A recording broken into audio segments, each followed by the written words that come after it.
do outro lado, Rio de Janeiro.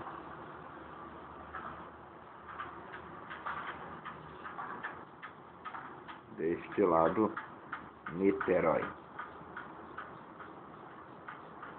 Ali ao fundo vemos uma barca que liga Niterói ao Rio.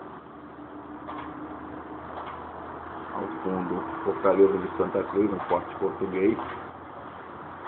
Lá no Rio, Pão de Açúcar. E aqui no meio a Baía de Guanabara, que separa as duas cidades.